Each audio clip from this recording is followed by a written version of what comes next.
people that's counting on me. I cannot eat from the tree. I'm Adam to Z. Z is my Eve.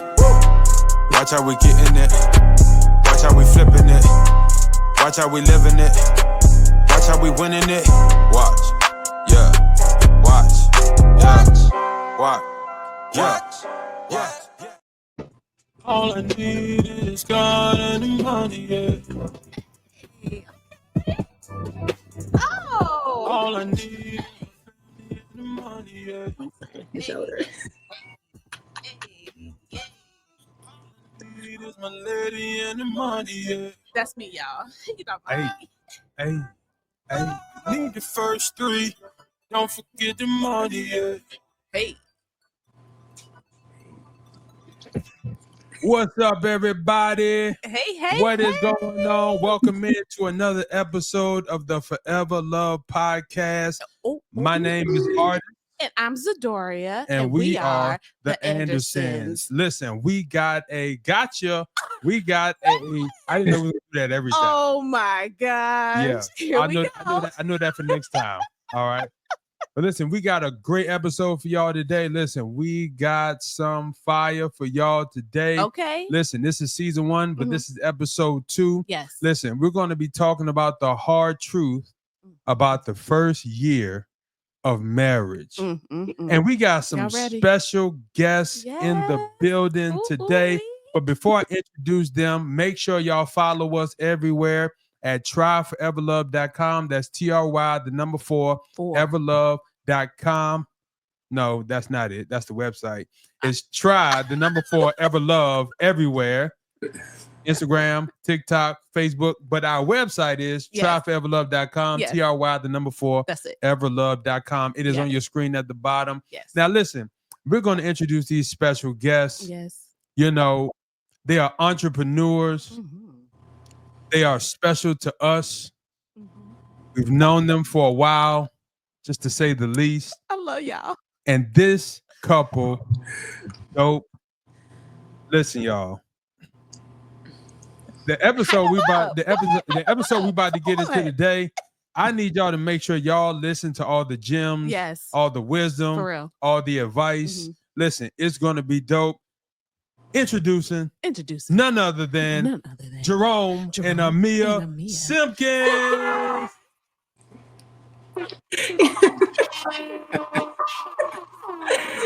Thanks for having us on, y'all. Thank you, Pastor and Z. We really appreciate it. Thank y'all.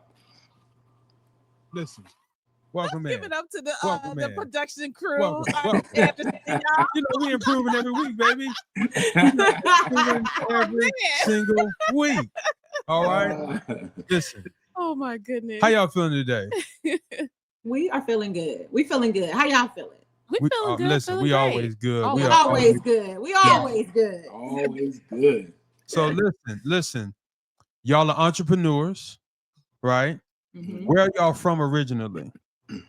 Well, before we get started, I want to make an announcement. Okay. I want your listeners to know that we are going to be explosive today. Ooh, okay. So I'm letting you guys we gotta get ready then. That this is going to be a hard act to follow. Yeah. And we're going to run the numbers up. So whoever comes behind us, they will have to bring the same energy, the same truth, everything. So let's get it going. Let's get it. Y'all have been warned. Y'all have been warned. Listen. This is going to be an explosive episode. No. Where are y'all from originally? I'm originally from South Central Los Angeles. Okay. Compton. Yeah, and if you know area code 305, I'm from Miami. Ooh. Hey. So I'm from the bottom. Hey, you started at the bottom, now we're here. Yeah. Hey. We on a podcast. Don't. Yeah, let's not. Okay. We said we're running the numbers up, right? Hey, he already said he running the numbers up. You got all the personality. You got to be yourself. Yeah. Right. You got to be yourself. Let me act like I'm from Torrance instead of Compton. Okay. All right, that's what's up. That's what's up. And so, have you lived in? So y'all are now in Vegas, of course. If the audience doesn't know, y'all now live in Vegas. And so, did you live in Miami your whole life till you moved to Vegas, Jerome? No. So for me, I'm born and raised in Miami, and then I got a football scholarship to Wake Forest University. So I ended up going out to North Carolina, and then from North Carolina, after many years of being in North Carolina, right, met my wife, and she was living here in Vegas, and that's how I got here. Hey, yeah. Gotcha. Yes. What about you, Amia? So I've been in LA all my life, and then I ended up moving to Vegas about 11 years ago, 12 years ago. I can't even count, child. So I've been in Vegas for a while. Okay, that's what's up. Now listen, this is what we do every episode. We do what we call a check-in. Yes. So me and Zadoria, we're going to check in with each other, and then y'all are going to check in with each other. Ooh, all right. Okay. So just follow our lead. So Z, how you feeling today?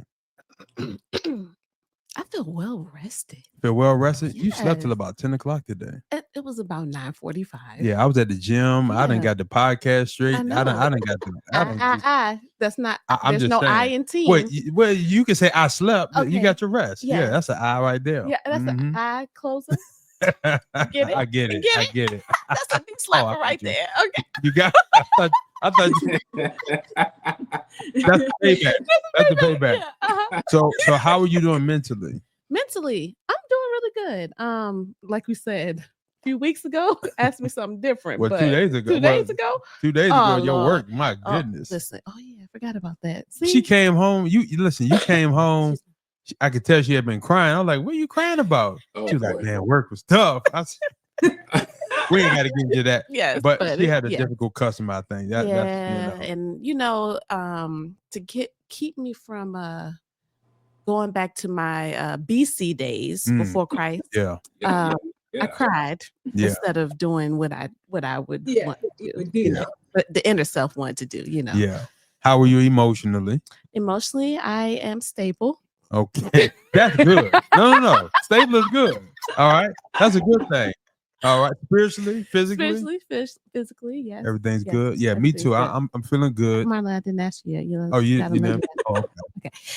So how are you doing today, babe? Oh man, I'm always good. I'm in a good place mentally. Okay. A great place emotionally. I'm excited about what we're doing. Great physically. Just came from the gym. You know what I mean? Getting it in, pumping the iron. I'm hungry. I'm hungry a little bit, but I'm a kind of wake. We're going to dinner tonight. You know. So you gonna wait the whole time? Well, I'm gonna get some juice in, get some fruit in, Okay. and then tonight I'm gonna get a good meal in. You know, so that's how we do it. I got it. But we doing good. Good. So we're doing good. Feeling good. Feeling great. I feel great. We All good. Right. Yes. All right. Jerome and Amir, time for y'all to check in with each other. Yes. Yeah, that's a hard act to follow, but that was wonderful. I think that was great. But we got to check in on each other, man. You know, a lot going on in life. Yeah, that's super important, and I know we've had a challenging week as well. Some things happened with us, and so, babe, so how are you today? How are you feeling today? Feeling good. Yeah. Mentally, spiritually, emotionally, physically, mentally, spiritually, emotionally, physically. All of it. All of it. Yeah. So you've come full circle. I'm full circle. Oh man, that's awesome. Feeling good, feeling great. Do you feel like you've been sleeping well? I mean, lately you've been getting adequate sleep. I always get adequate sleep. I'm never deprived. That was an underlying point jab right I'm there. never gonna be deprived of is sleep. Okay. So I'm gonna get some sleep. Yeah, because I noticed, with you, you're sleeping better and you're getting, better, just better sleep. Yeah, because I'm not taking naps. Yeah, you're not taking naps, and when you fall asleep, I mean, you're done. Like you're gone. Why are we gonna put my business? So anyway, transitioning, right? So as far as physically, right? So how do you feel physically? I feel do you feel great. like you're okay? Feel good, feeling great. Been walking and exercising. Yeah. Okay. Spiritually, you're okay. I'm good, great. That's Lord, wonderful. Thank you, Jesus. Hallelujah. Good. All thanks to the sleep.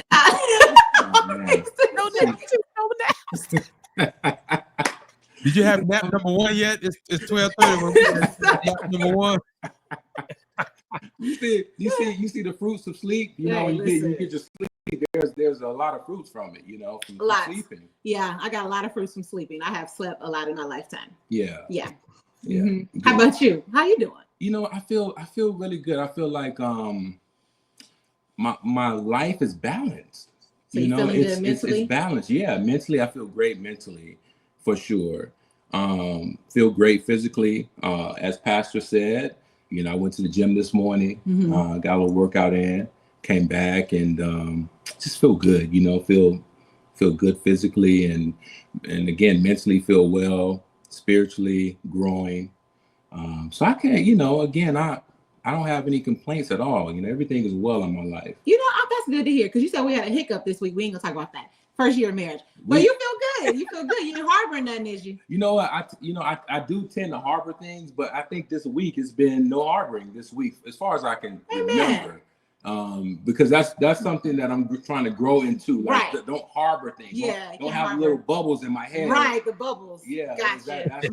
That's your definition of me harboring. You know, having bubbles. So you do. I haven't had any bubbles. You haven't. You listen. We gotta give you a round of applause for that. This week there has been no harboring. No harboring this week. Okay. No harboring. Okay. Look at this. Now listen. All of us are feeling good, feeling great. Now we're gonna get into the question of the day. Ooh, let's get it. Hold on, let me get myself. Every episode we get into the question of the day. These are questions that people ask. These are questions that people send in, questions that a lot of couples normally have. And so we want to bring a question of the day before we get into our main topic. Now, the question of the day is, this is a good one too. What should I be looking for in a long-term partner? What should I be looking for? And now, you know what? What should I be looking for in a long-term partner? How about we do this, right? We all give one quality. Okay. One quality that we should be looking for, right? And so we'll start with Z and end with me. So we'll go Z, Jerome, Amir, then me. Okay. Right? And what we'll do is you give one for the women. Amir's going to give one for the women. And then me and Jerome are going to both give one for men. All right. All right. Z, what is one thing, all right, that a woman should be looking for in a long-term partnership with a man? Well, I would say mental stability. Ooh, that's good. It's a great one. Mental stability. You want to elaborate just for a few seconds? I thought we was gonna all do it and then elaborate. We can do that. All right, Jerome. How about you? For me, it's honesty. Honesty is incredibly important for me. Amir? Financial independence. Interesting. I hope we ain't starting none over here. Wow, I'm like, wow. Whoa. Hey, you said it's gonna be explosive. We said we're gonna run the numbers up, right? Yeah. So financial independence. Okay. Wow. Okay. I would say source of authority. Source of authority. Good. So you want me to start with my elaboration, or you want to start? Yeah, you might as well start there, and then we'll go back. Take it to a So, source of authority, what that simply means is there is somebody in your life who is leading you, holding you accountable, checking you, correcting you, challenging you, looking to improve you, grow you. Because a lot of times, especially with women, they end up in relationships with men who have no leadership. And when a woman is in a relationship with a man with no leadership, if there is no way for that man to be held accountable, then you're going to have a wild boar on your hands. And a lot of times you end up with people who are abusive, whether it's physically, emotionally. You might end up in a situation where it's a lot of controlling going on. But the thing is, the source of authority is designed to increase our ability to be stable partners, right? But the reality is people don't like authority anymore.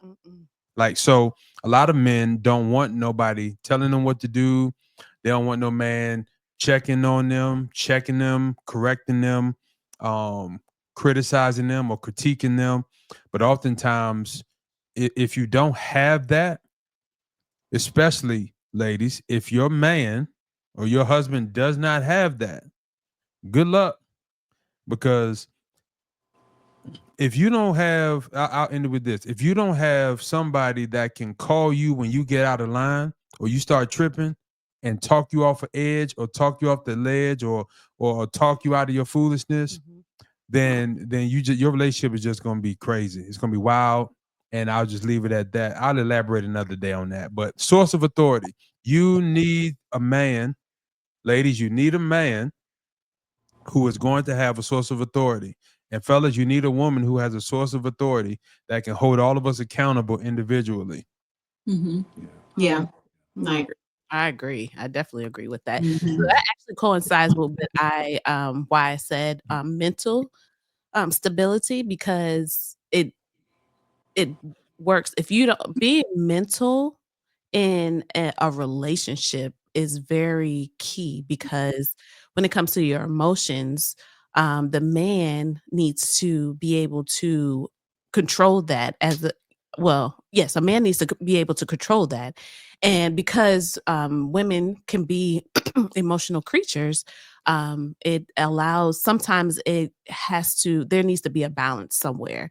So when we're out of sync, that man has to be able to get out of himself or himself mentally, so that he can be able to take care of the woman that is maybe going through whatever that may look like, especially with women that go through postpartum, when it comes to children, and just a lot of things when it comes when it's with their pregnancy and stuff like that. So a man being mentally stable, whether it's just thinking about making a decision for the household, that's the key to a lot of things. Because if you can't be mentally stable or find a man that's mentally stable, all hell's gonna break loose. And if he's supposed to be the foundation, because what we believe, of course, is God, man, woman, then children.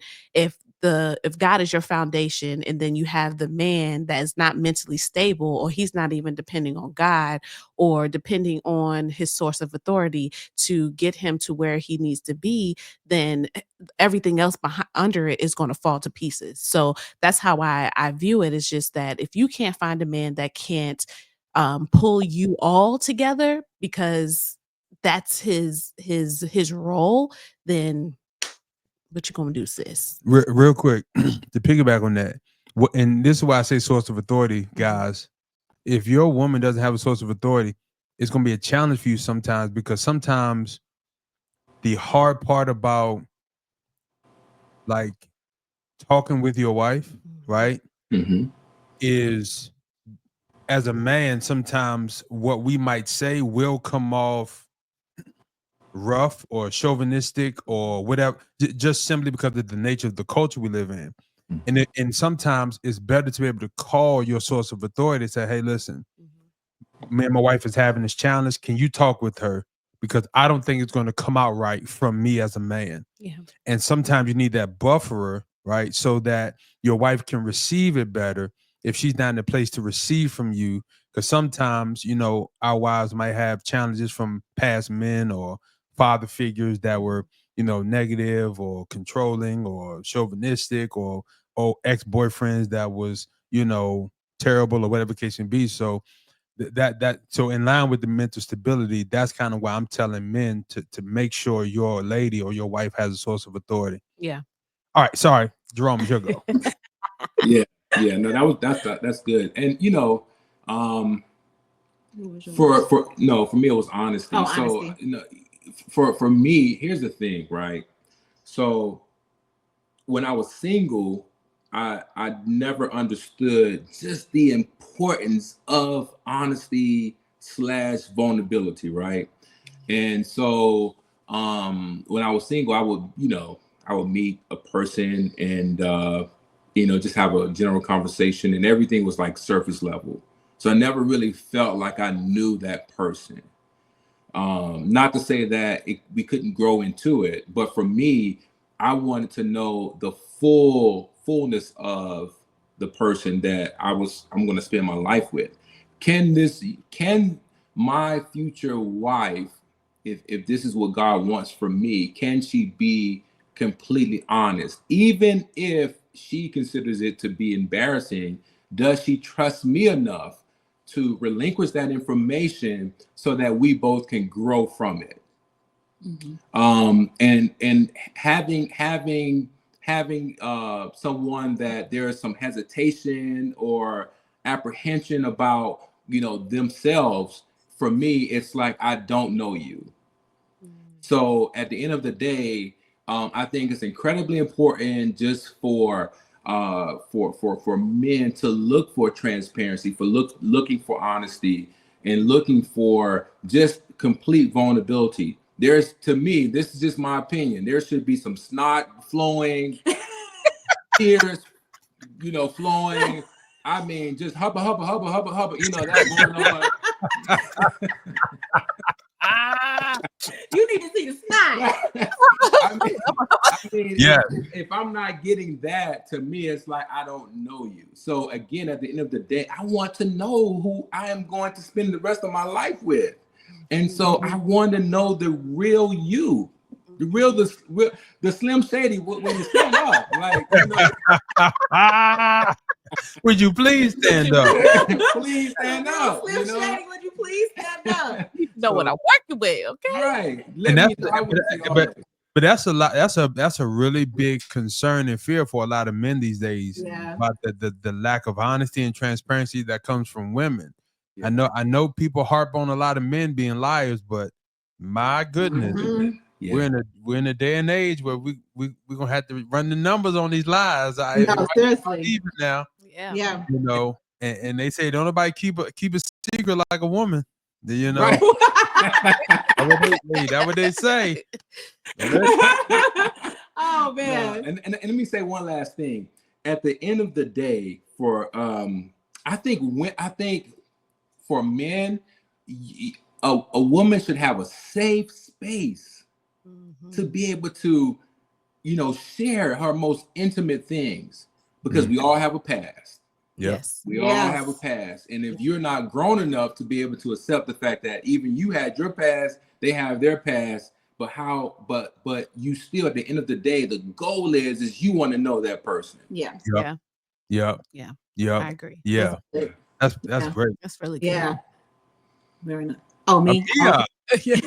I said financial independence / stability. Ooh, oh Lord. I feel like, okay, so this is I know it's like a hot topic, finances. Yes. Because people don't like to admit, women, that it does matter.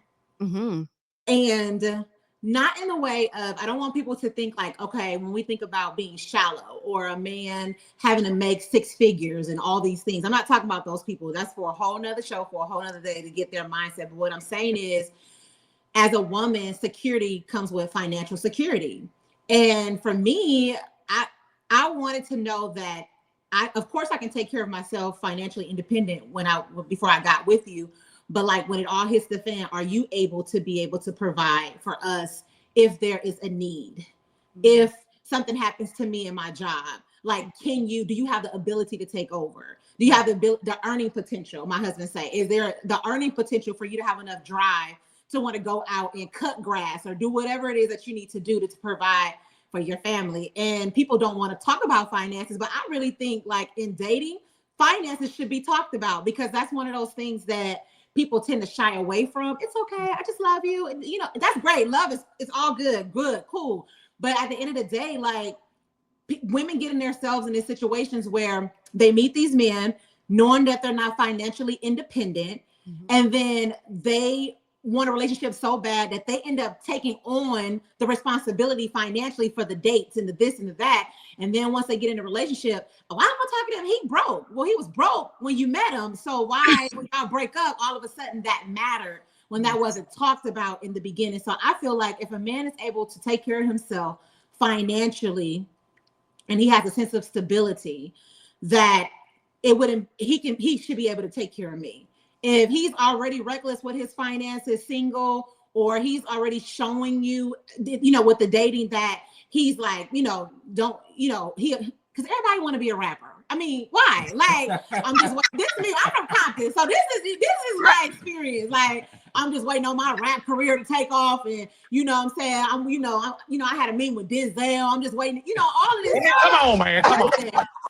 I'm from LA, so we get that. When you date people, it's like everybody about to get something off the ground. Now, I'm not saying that a woman can't be with a man who has a plan and he's headed toward a certain direction. But what I'm saying is, the difference between someone with a plan that you can support and that you can love him beyond that, and a man that's just being slothful or lazy or really just don't want to take care of himself. So I want to make sure I make a distinguish between the two, because there's a lot.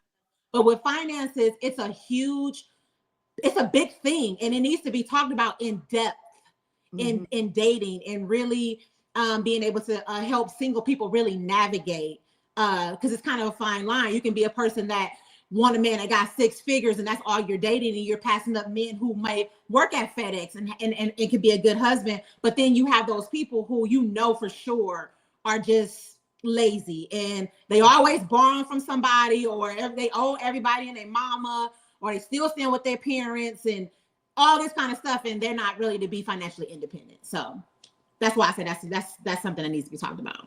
Oh yeah, man. Yeah. Listen, that question of the day. Listen, you got something to add to it? No, I'm saying like it's just like all those qualities just in one person though.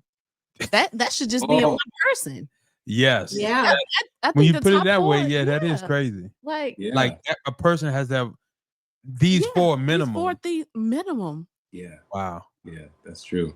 Yeah. So a lot of people just I'm gonna say disqualified, but I guess this is why people say there's a lot of piss in the dating pool. Mm-hmm. Yeah. Right? Yeah. That they still swimming. That's another conversation for another day. But the thing is, hey man, I'm tired of people complaining about the dating pool that they swim in. It's foolishness. But the thing is, if you were to think of all these qualities, so you meet somebody, they need to have a source of authority. Mm-hmm. They need to have mental stability. Mm-hmm. They need to be honest and transparent. Mm-hmm. They need to have financial independence, right? Have the ability to provide in the event of emergency or situations or whatever it may be. Mm-hmm. These are just 4 general basic qualities that a person should have, right? But I think what we're seeing in our day is a lot of people are just not equipped for marriage. Mm-hmm. And oftentimes people are getting in relationships and they don't have the bare minimum qualities needed. Mm-hmm. So they're just really in relationship based on how they feel. Yeah. Yeah. Yeah. Yeah. Yeah. And how it makes them feel. Yeah. Yeah. Yeah. So listen, let's get, matter of fact, this is a great segue because I think this is a great opportunity. Our main topic tonight is going to be the hard truth about the first year of marriage. Now, Jerome and Amir, y'all been married for a year now and some change, right? Yes. And we've been married for 6. And I think we can, I don't remember much about the first year of our marriage. I know that's bad, 6 years in, but I know Z gonna remind me. So the thing is, but let's get into this part of the conversation because let's get into the main topic, right? Okay. The hard truth about the first year of marriage. Let me set the framework. We get married, right? And of course, we're excited. We have the wedding, we have the reception, and then most of us we go on the honeymoon, and then you said what? We didn't. No, yeah, we didn't go. No, we didn't. Oh, and I told 3 years later, but I told her no, it was 2 years later. 3, because we had the shirts that says we just got married 3 years later. Oh, we went to Jamaica in 2021. Mm-hmm. Okay, well, because 2020 got in the way. That's okay. Right. So yeah, it was 3 years later, but we went. Praise the Lord. Yeah. So the thing is, right? We so we get excited about the wedding, the marriage, the reception, the honeymoon, and then we're in this phase where we're enjoying the marital bliss, and then maybe like 4, 5, 6 months in, you just hit this you get smacked in your face with powder. Powder. Like you just like, Wait a minute. You ain't got to sign for and that? It's like, nah, I ain't got no sign for that. And it's like everything just seems to change or everything. But what I believe is really happening is the scales are coming off, right? It's like now you realize there's nothing to buffer you emotionally. It's like there's no more wedding to take up your mental space. Yeah. There's no more reception planning. There's no more looking forward to the honeymoon. There's no all of that stuff is gone. Life is life, and now you in the thick of it. Yeah. Now you are in the heart of it. And they say the first year of marriage is the hardest. Some say the first 3 years, right? Now I don't agree with it in totality, but I do understand and agree on the premise, right? Right. Because you're merging your life together. All sorts of things are happening, and everybody's situation is different. So even there's everybody, a lot of adjustments. Yeah. So everybody listening to this episode who's married, especially, or who aspire to be married, your situation is going to be similar yet different. Yep. So we're all going to have certain things in common, but we're going to have a lot of differences in the dynamics, right? Whether it's in-laws, whether it's children, whether it's no children, whether it's finance, whether it's job, whether it's career, everybody's situation is going to be different.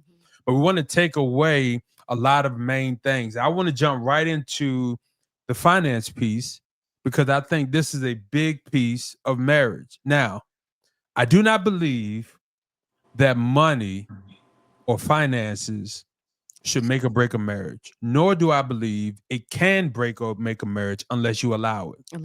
Okay. One of the things me and Z talked about was if we got to live in a box, as long as we got each other, we're going to be fine. Oh, that sounds that's great. Nice. Right? You remember that conversation? Sounds really good. This was no, I don't. You remember? All right, so see me now. I probably be like, what? But he's like, well, that sounds great. That's great. It sounds good. Because first of all, we know how to make money. Yeah. Like we're gonna find a way to make money. Like if we gotta go work at Sam's Club, Walmart, McDonald's, cut grass, we're gonna make some money. Who cutting grass? I'll cut grass. Really? I like cutting I know that's right. Yeah, I like cutting. Cut grass for your woman. Yeah. You know what I'm saying? Ain't no grass to cut here. So but I'm just saying if I need to. But okay.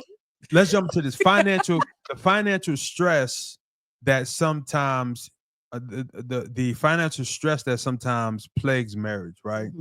Whether it's difference in spending habits, whether it's managing a shared budget, whether it's debt on one side or both sides, and sometimes that causes a lot of tension. Whether it's merging finances, merging bank accounts, all these different types of things, right?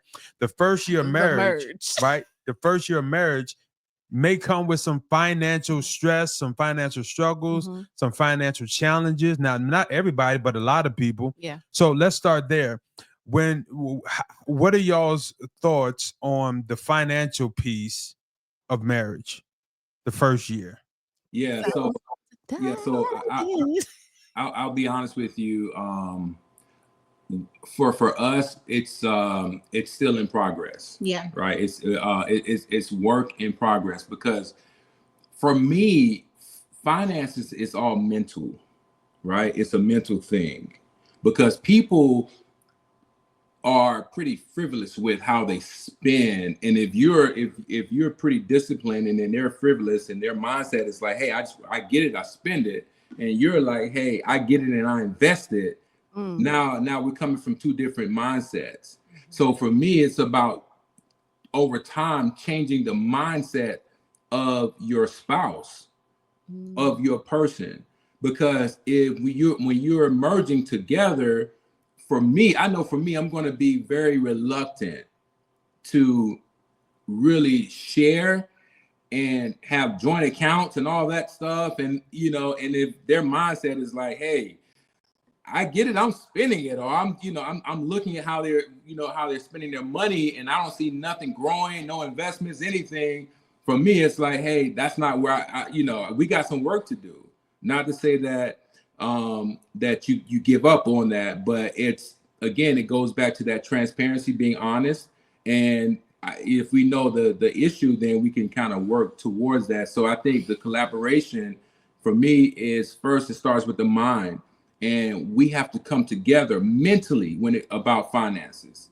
We have to be on the same page when it comes to that. So for us, we are two different.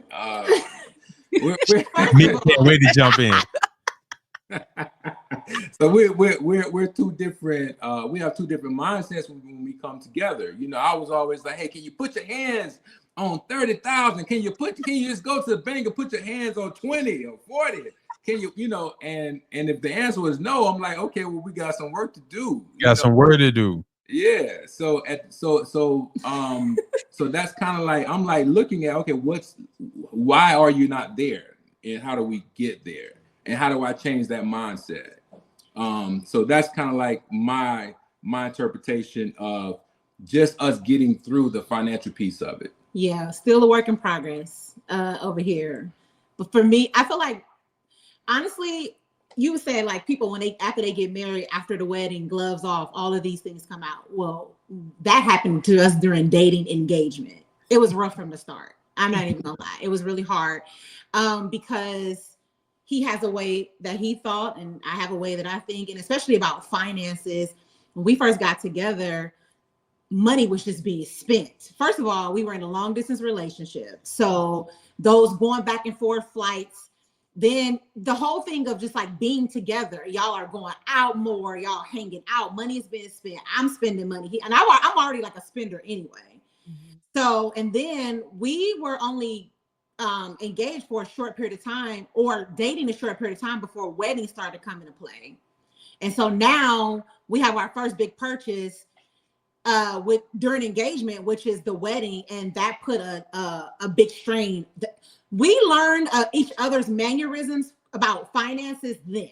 That's when it like all came out, when it was time to spend for the wedding. Like that was. How many arguments did we have? We had a lot of arguments. Like every day?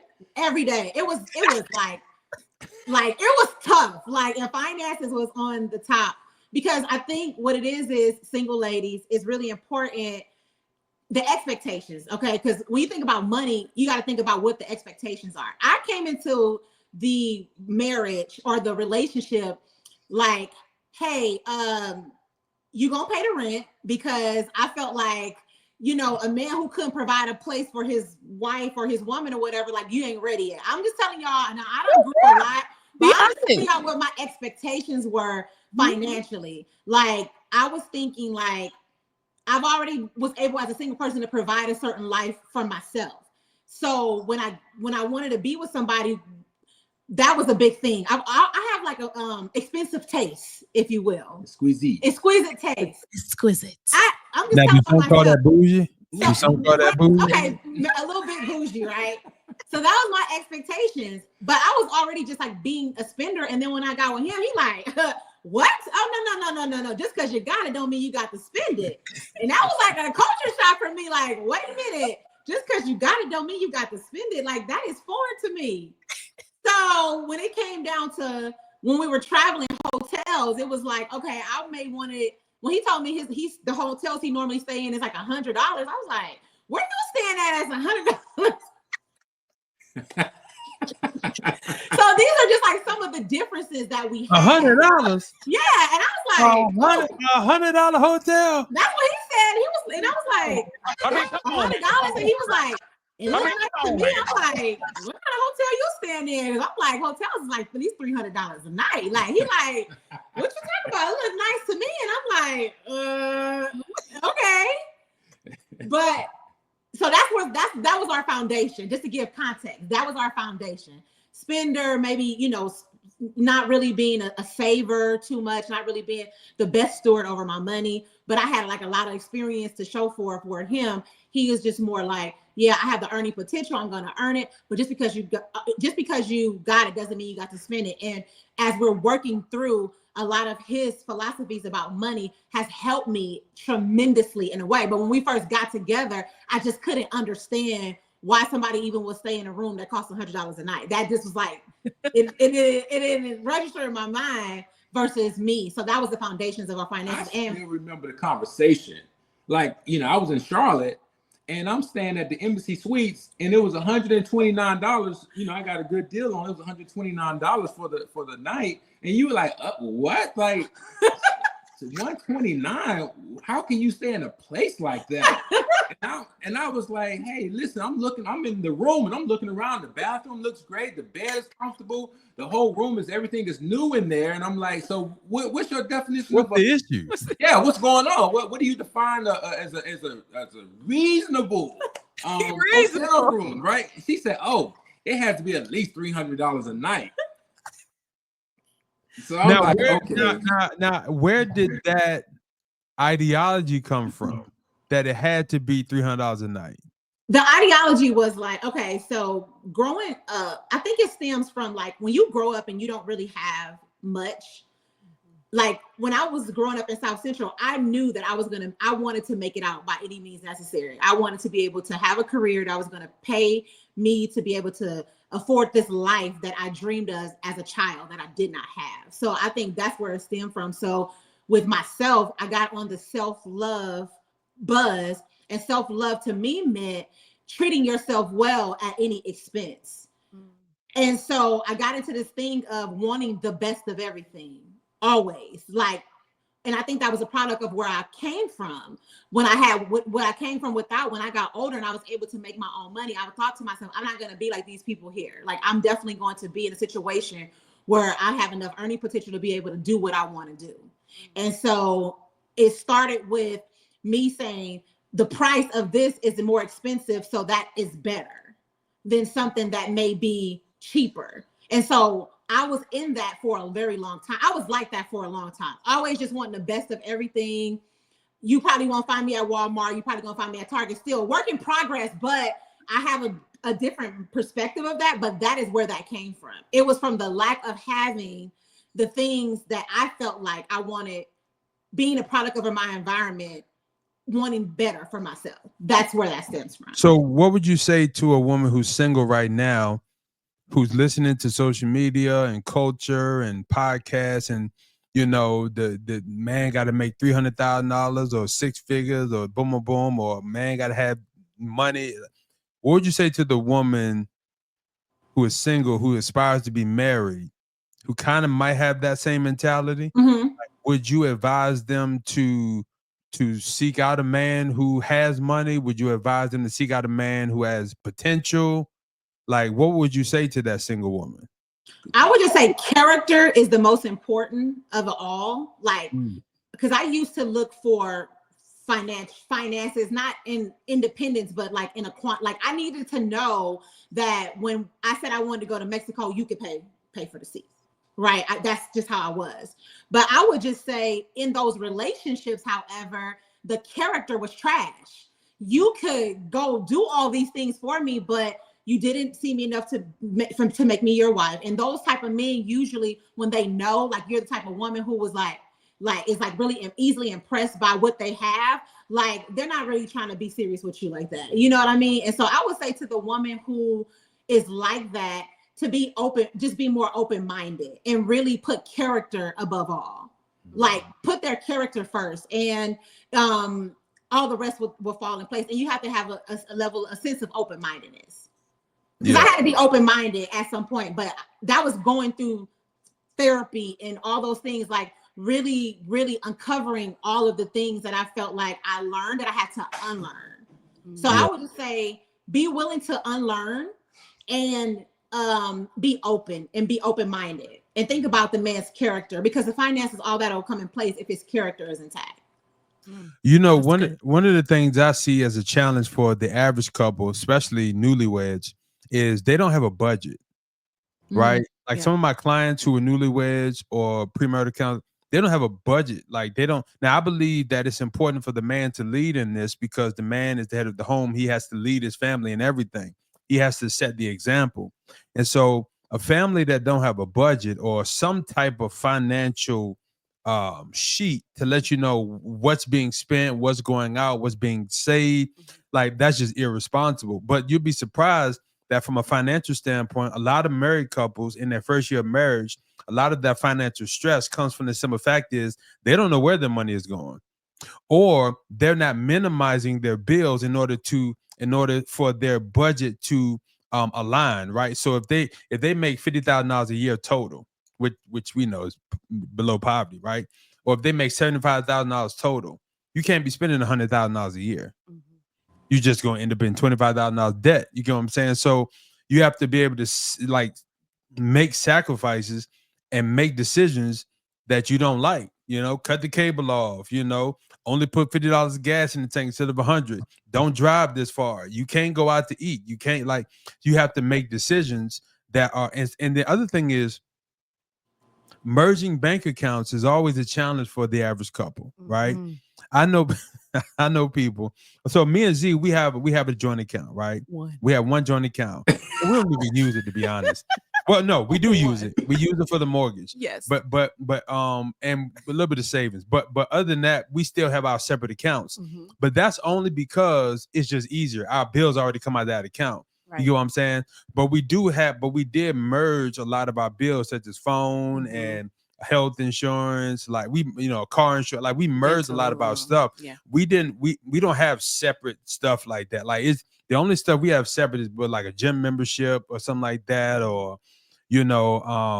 like our car notes or something, because I'm with Honda, she's with Toyota. Like, it's just different. But generally speaking, we merged our budget and our finances because we're one now. You have one household budget. You have a budget to make sure everything's going in and out. But even down to our Amazon account. Yeah. Until he got another Amazon account. Yeah, we did have a joint. We still have a joint one, but that you just don't use it. I don't know why I don't use it. Trying to surprise each other on Christmas. Going through Amazon. You know, but that's the whole thing. But I think the greatest challenge from the finances, and then I'm gonna segue into expectations, because I like that.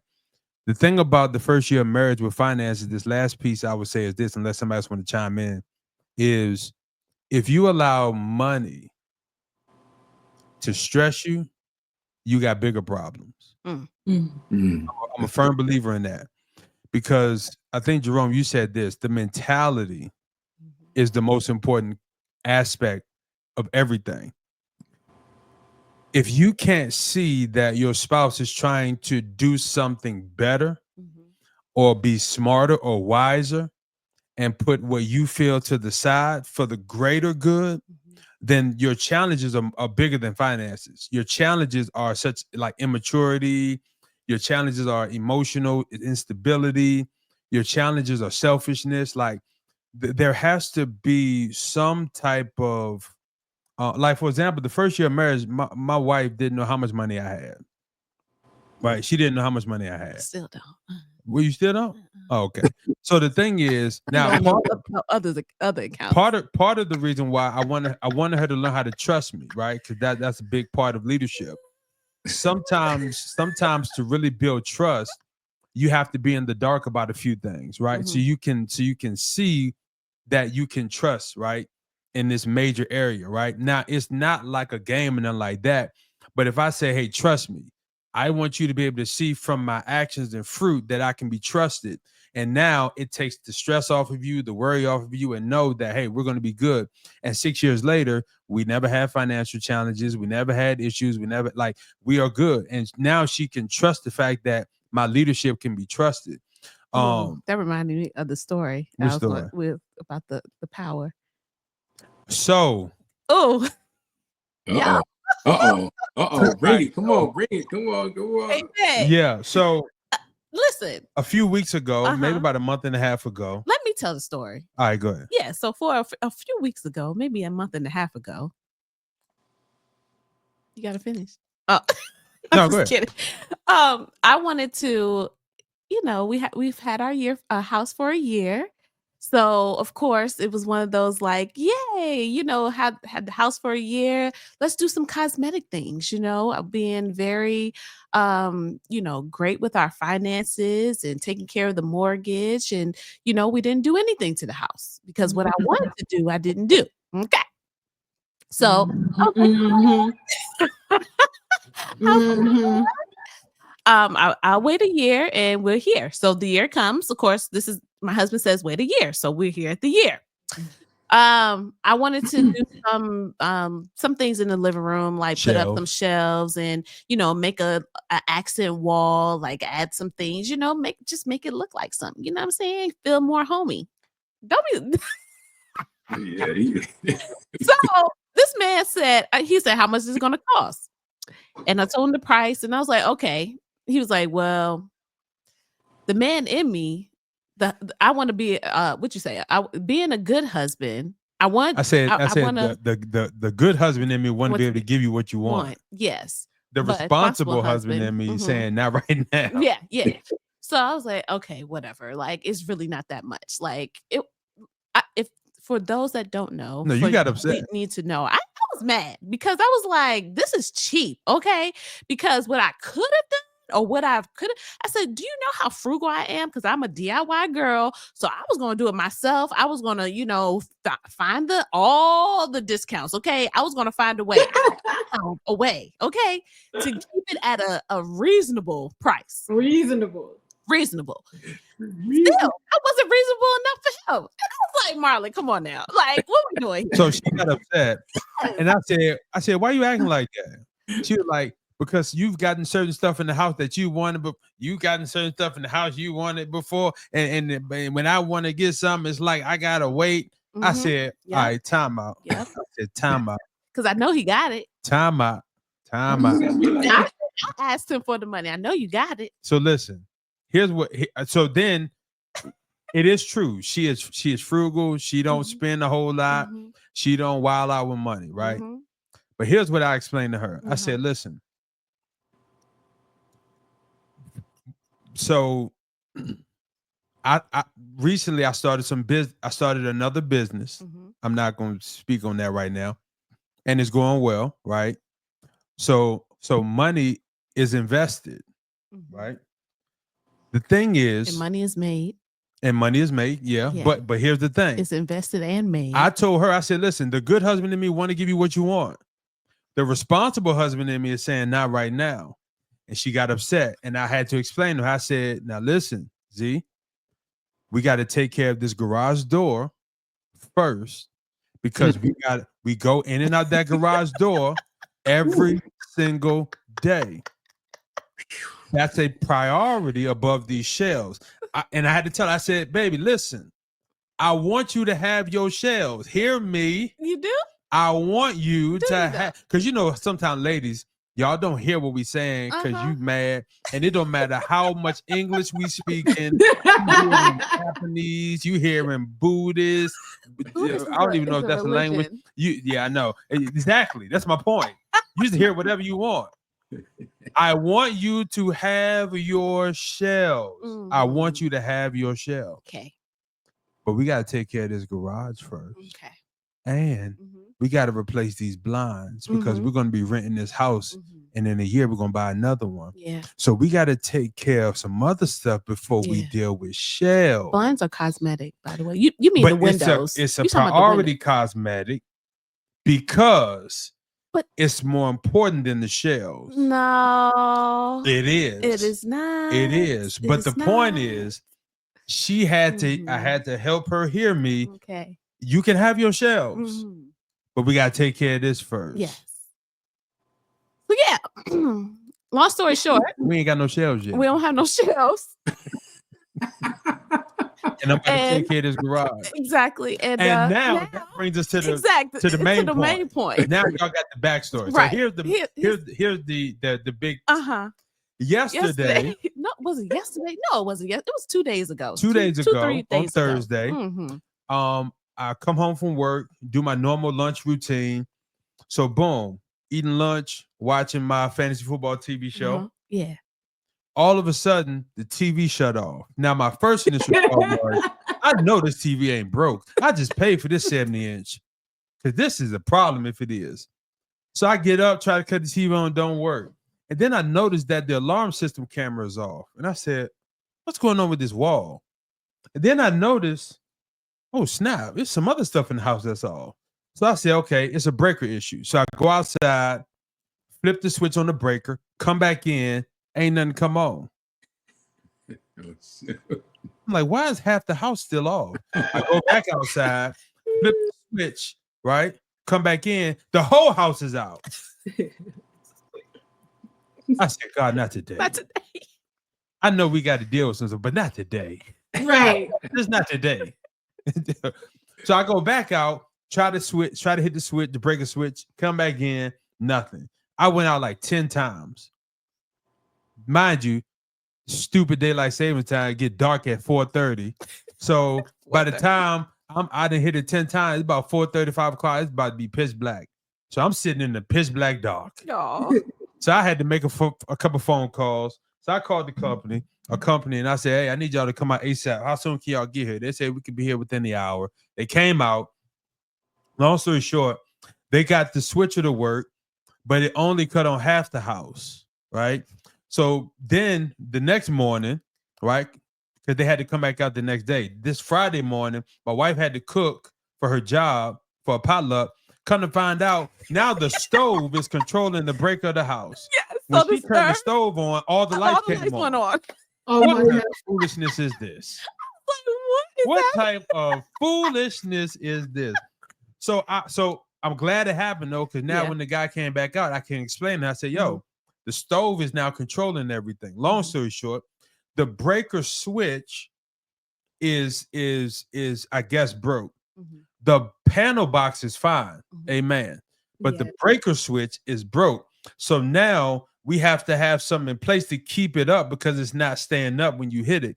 So now they're trying to say, hey, because we can't just fix the switch, we got to replace the whole box. You ain't gonna get me. I'm gonna find somebody to fix this switch. They're coming out today, by the way. Matter of fact. So the thing is, the point is, when you are prioritizing finances and taking care of responsibilities first, you have to allot for emergencies. Yeah. Just because you got 2,000 don't mean you should go on a trip. Right. Amen. You never know what you're gonna have to take care of with your assets. Right.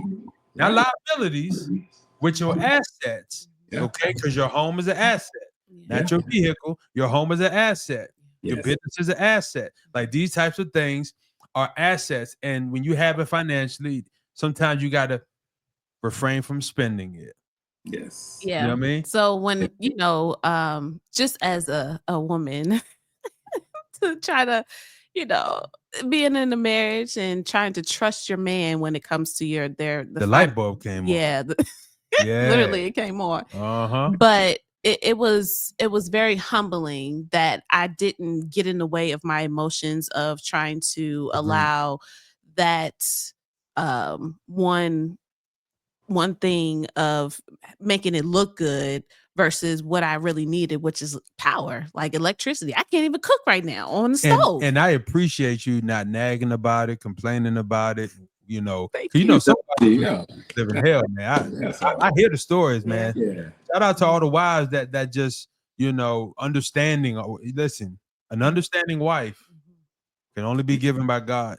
Yes. It took some time to get here though. Can't say, it's just like in the midst of everything, it's just like I could still probably earlier in our marriage, I probably would have been more like stubborn, or I would have said, well, you can't get this, you ain't getting none of this, or like just being very nasty or just condescending to him or treating him a certain way because I didn't get what I wanted, or me trying to go out here trying to be all independent and end up going against what he needed, when that independency I could have used more. I could have added more money or more finances to what we needed help to the priority, which is getting this electric or getting it done. So for me, I think I see the growth in myself too, even mentally, because even at that moment I was mad, but at the same time when he said it, I was like, you're right. Yeah, you didn't do it like you right.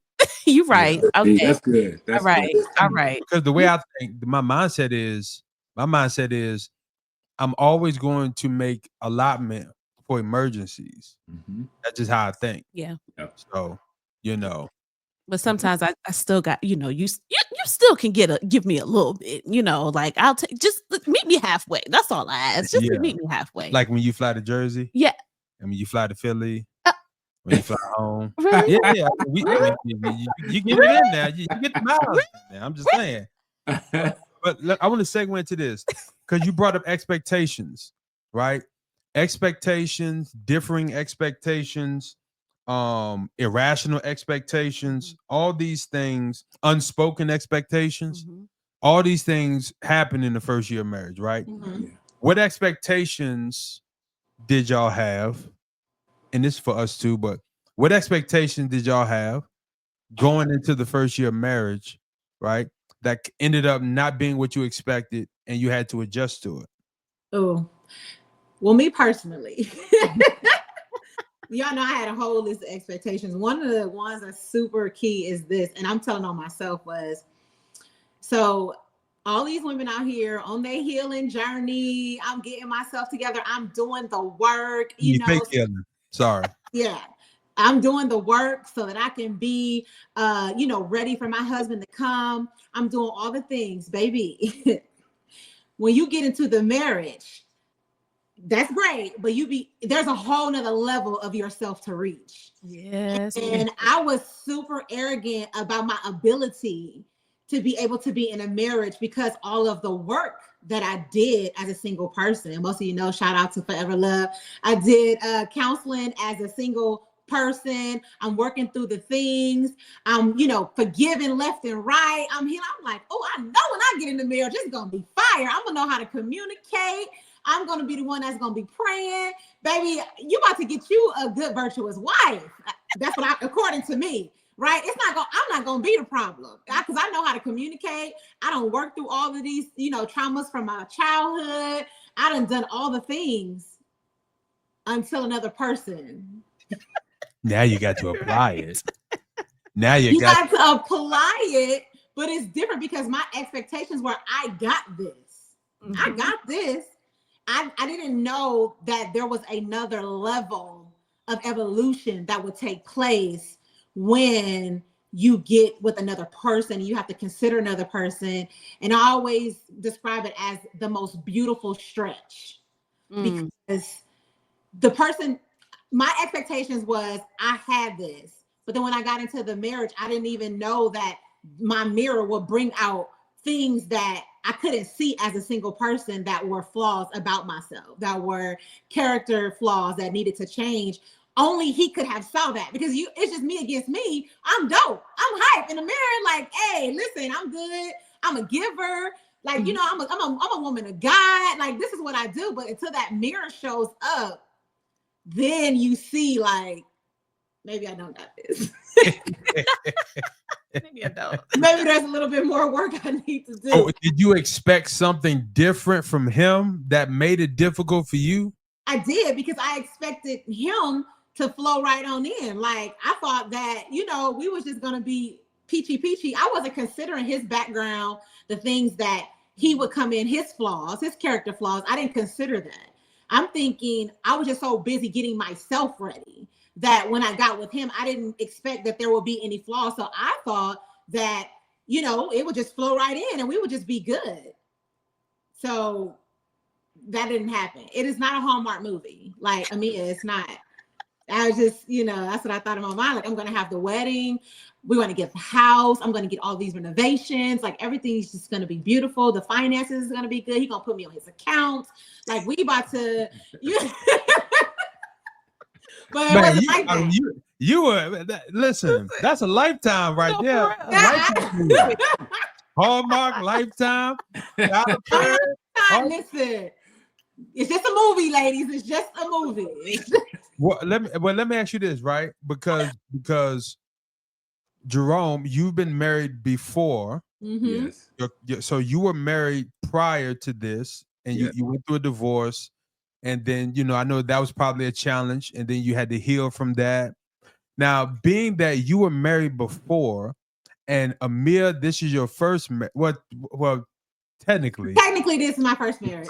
I was fake married before. That's another. Yeah. No, you had a whole marriage. Yeah, but I wasn't. Second marriage. Okay, anyway, I wasn't. We didn't live in a marriage. We were married on paper. And then the papers say you were. Okay, well, married. good. Okay. Yeah. So backstory, Amir, you're saying you were married on paper, but y'all never lived together, moved in together, nothing. In a marriage, no, because we got to bring y'all back for part 2 for that. For real? Yeah, we got to come back for part 2. Yeah, we were never in a marriage. That's crazy. Yeah, but Jerome, you being married before, and how long were you married prior to this marriage? 22 years.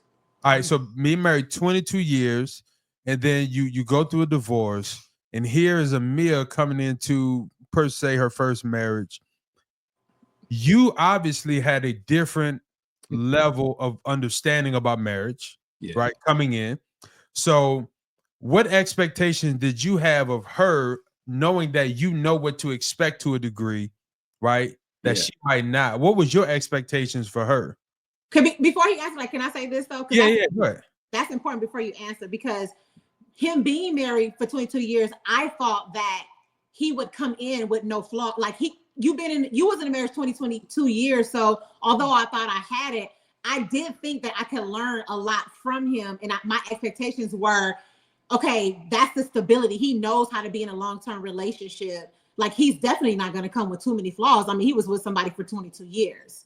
So I did expect him to know more, come in more mature, come in to kind of guide me in a way, because he was married 22 years and I had never been married. So go ahead. Yeah, I mean, I think that's valid, you know, what you're saying. For me, if I'm being honest, I thought long and hard about this particular question, right? And it took me a while to get here to a point to where I understand, right? So if I'm being honest, I don't really feel like it was much of a preparation or me being able to be what she thought I was going to be from my experience, my first marriage. And here's why I say that. That's because my first wife and Amir are two totally different people.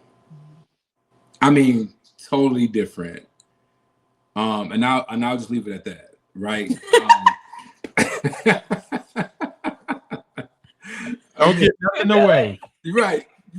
Yeah. Either way. Right. I mean, yeah. So I mean, you know, that's so again, I'm having to what I found out is I'm having to relearn someone, right? And all of their who they are and what they bring to the table, if that makes sense. I think you know, for me to think that I can just put everybody in one box, I don't think that would be fair, right? So it was a whole nother process of learning. So my expectation really, to be honest, even now though. Absolutely, even right now. I mean, we just had a situation yesterday about cooking. So, yeah. I mean, so we had a situation. You know, she's like, "Oh, did I break up your first marriage?" And I'm like, "No, you didn't break up my first marriage." I mean, you know. So anyway, we had to go through a whole process about that yesterday. So again, it was just me understanding that she is so different, clearly, and so I had to relearn everything. So what I would say is, for me, it was more so understanding what her expectations would be for me, right? I know my wife is, you know, she wants me to grow in my faith, and she wants me to be this man that God wants me to be. And I had to float. She wants you to float. Right. That's it, right? And she also she's such a extroverted person. She's very outgoing. You know, my wife she can have a party or dinner party or something, some kind of a event over here at the house every day if you let her. I mean, she's just that kind of a person, you know. And again, I don't want to draw comparisons, but my life was totally different in another different situation. We had one visitor every. Yeah. So I think you guys can read between the lines, like polar opposites, right? So again, I had to adjust. So for me, the expectation was, if I'm like, it was the family dynamic, because you got to remember now, I come from, you know, a marriage, and it was our kids, you know, and it was just us. It was the nucleus. It was just us. So I'd never been in a situation where I have, you know, bonus kids, right? So it was, and then I know for me, I'm like, how do I fit in here? Because I know how I am as a parent to my kids, and I know I demand excellence. I have a high expectation, and so, you know, we had our differences because we parented differently. So it was that, and then it was the finances. So I was trying to, and all right, baby, get it out. you know, and lay on the couch, let it out. Yeah. I mean, and it was also, you know, the family dynamic. I come from a family where, you know, it's like we are all kind of spread out. We're all spread out. Like, you know, all of us, like our parents raised us to be truly, truly independent. So like my sisters, they live in different states. My brothers live in different states. We all, and then, you know, we just, everybody went out on their own.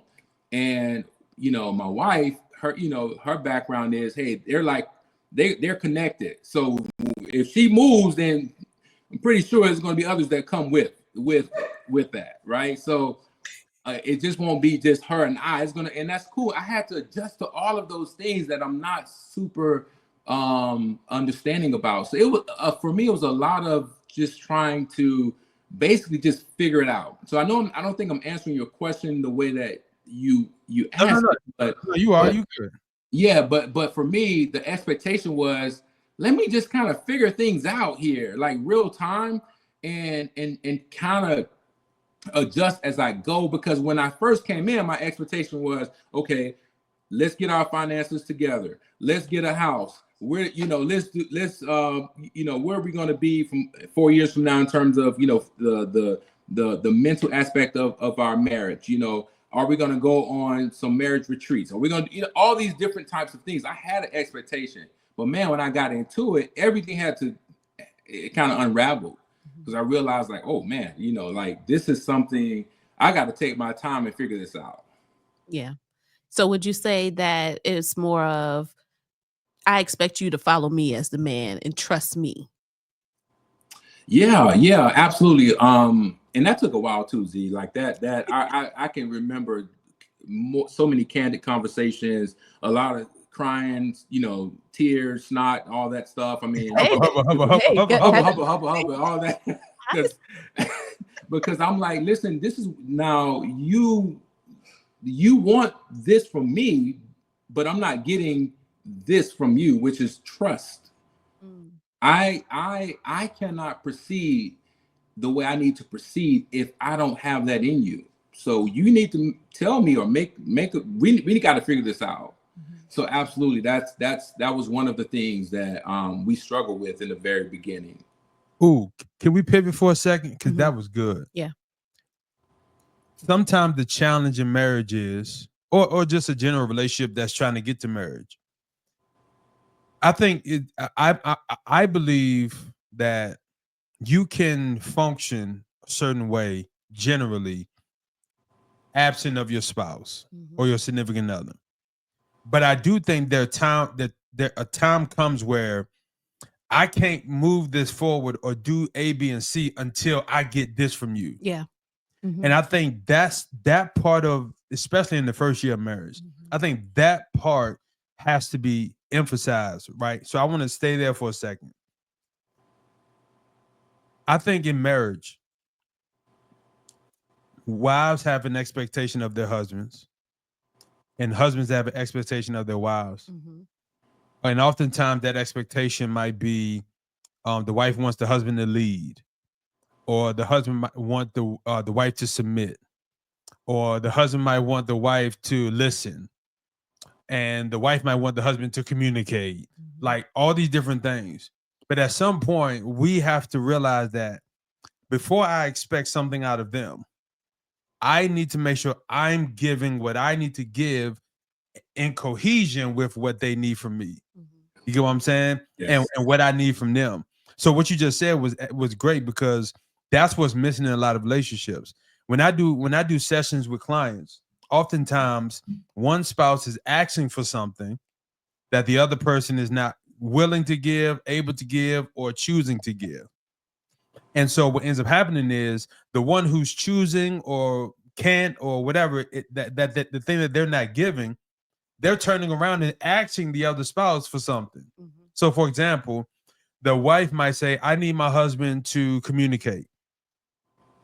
And the husband refuses to communicate, or is incapable of communicating, or doesn't try to improve their communication. But then will turn around and expect the wife to trust, or expect the wife to understand, or expect.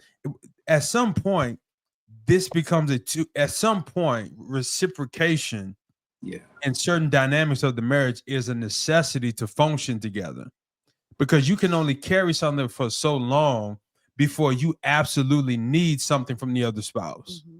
Now, I don't firmly believe that you need your spouse to be like loving in order for you to be loving. I think you can be loving absent of your spouse being loving. I believe you can be honest absent of your spouse being honest. So there's certain things you can do isolated, but there are just some things in marriage you just cannot do or accomplish unless you got that other person doing their part. So I think that was good. I was going to also say that I tell my husband all the time, like, you got to think about it. Like, we are both on the boat together. So it's like, what I love about him and me, right? Although it's the most beautiful stretch ever, and it can be challenging at sometimes, we're both willing to make the necessary adjustments. Because the thing is a lot of times people don't want to make the adjustments, but you have to be able to people always want to be the better version of themselves, but you have to be the better version of yourself for the team. Mm-hmm. So it's like, if you're unwilling to be able to make those adjustments, then it just won't work. And so it's really important just to be willing. It's going to hurt. It's going to be difficult. It's not going to be a cakewalk. But if both of y'all are willing to make those adjustments, because like I told finances, for example, I don't even check my account. That's just how much I spend, right? I just read between the lines at that. I'm just going to leave it at that. My husband like, you don't check your account every day. I'm like, mm-mm. That means you got a whole lot of money, or that means you irresponsible. It's somewhere on the spectrum. But moving on along, anyway, but the thing, I don't check my account. Just like you. But the thing is my financial irresponsibility hurts us as a whole. So I have to make the adjustments. Although if a $150 room is in the budget and it's nice, I have to be comfortable with staying there. Which I wouldn't be able to do if I was single, but I have a person, like I have responsibility. So it's like, although the stretch hurts, putting on a new shoe, it hurts. It doesn't feel good. It's uncomfortable. It's necessary. And you just got to be willing to do those things, because I have to be able to be the best version of myself, because he doesn't deserve any less than that. So I can't just be out here reckless with my finances and doing all the things, because what I do reflects him. What I do affects him. What he does affects me. And so I think people just don't have the willingness, because they're stuck in the I, me, this is me. Well, if it's you, then you may not need to get married then, because you can't go in with that mindset. You have to go in with the mindset of being a team player and making adjustments. That is going to hurt. The adjustments is not going to feel good, but it's necessary. And also, before you even choose a partner, knowing that I thank God for my husband, because if I had a husband that was like me, we would be broke. Like, we would be broke, okay? We would be naked on the side of the road with a blanket in the box. Foundation. So the qualities in choosing a spouse, all of the opposites makes it makes a huge dramatic improvement, because it's the balance of it all. Like, the things that he carry that are not like me has been beneficial. And I always tell him, I would not be the best version of myself without him. Like, I couldn't get to the version of myself I am without him, although it's difficult. That you was about to say something? I'm gonna say that. Listen, that's the key to all of this. When it comes to relationships, like, people, this is the part that people miss. Why can't you have to go through the difficult part in order for it to work? And to get past yourself, to really allow the relationship to become what it needs to be. Because like they say opposites attract. But when you hear about opposites, it's like, are we willing to sacrifice what we want, our wants versus our needs, and taking in and really understanding that, it's going to work out. Like, once those two different mindsets come together, it becomes a beautiful thing. But let me get into this. What you just mentioned, Amir, is where the happiness piece comes in. I find that studies and research, right, or just if you live long enough and see enough marriages, a lot of people are just unhappy their first year of marriage, right? They had the wedding, they're on cloud 9. They had the honeymoon, they're excited, they're happy. Then life 7-8 months in, that's like they're unhappy, right? Because you get what you want, and that's what I'm getting to, right? You get what you want. It's like you're getting everything you wanted and dreamed of, and then all of a sudden you're not, right? And then all of a sudden your happiness is out the window, and that's where I think a lot of marriage problems take deadly turns. Yeah. People prioritize happiness far too much. Let me say it this way. And we also perceive marriage as happiness too, because a lot of people think, oh, once I get married, I'm going to be happy. Yeah. I mean, it sounds good. I mean, it's possible, but again, there's the work that has to go behind it so that happiness can be what you want it to be. But this is the framework for it, right? You should be happy in your marriage. Yeah. But happiness should not come from you getting what you want. Yeah. See, this is the key. You should be happy in your marriage. But happiness is what you want, though. Your happiness cannot be founded on getting what you want. But the people say happiness is what you want. Yes. Isn't that happiness? Yes. Happiness can never be founded on or stand on consistently having what you want or getting what you want. It has to be rooted in the fact that I'm doing let me say it a better way. If I prioritize happiness, now statistics show this, right? I'm in the relationship world, I'm in the marriage space. So I know some of these things.